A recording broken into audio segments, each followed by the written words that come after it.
Saudi അറേബ്യയിൽ താമസ, തൊഴിൽ, അതിർത്തി സുരക്ഷാ ലംഘകരെ കണ്ടെത്തുന്നതിനായി പരിശോധനകൾ ശക്തമാക്കി.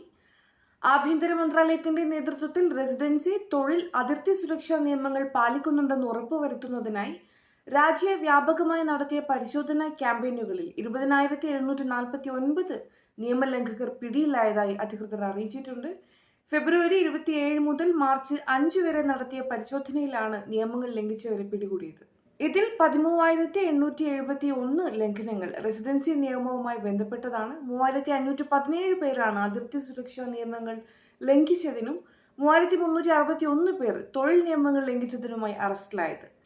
അനധികൃതമായി രാജ്യത്തേക്ക് പ്രവേശിക്കാൻ ശ്രമിച്ചതിന് അറസ്റ്റിലായ 1,051 പേരിൽ 54% എത്യോപ്യക്കാരും 43% യമനികളും 3% മറ്റ് രാജ്യക്കാരുമാണ്. കൂടാതെ അയൽ രാജ്യങ്ങളിലേക്ക് കടക്കാൻ ശ്രമിച്ച 90 പേരെയും പിടികൂടിയിട്ടുണ്ട്. നിയമലംഘകർക്ക് താമസ, ഗതാഗത സൗകര്യവും ഒരുക്കിയ 12 പേരെയും കസ്റ്റഡിയിലെടുത്തിട്ടുണ്ട്.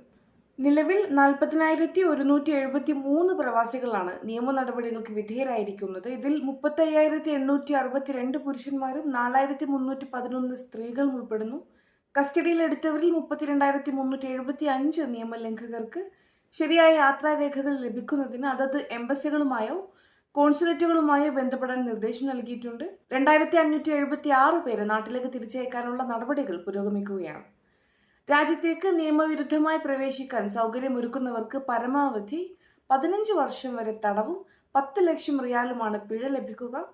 സംശയാസ്പദമായ നിയമലംഘനങ്ങൾ മക്ക, റിയാദ് മേഖലകളിൽ കണ്ടെത്തിയാൽ 911 എന്ന നമ്പറിലും രാജ്യത്തിന്റെ മറ്റ് പ്രദേശങ്ങളിലാണ് കണ്ടെത്തുന്നതെങ്കിൽ 999, 996 എന്നീ നമ്പറുകളിലും റിപ്പോർട്ട് ചെയ്യണമെന്ന് സൗദി അധികൃതർ ആവശ്യപ്പെട്ടിട്ടുണ്ട്.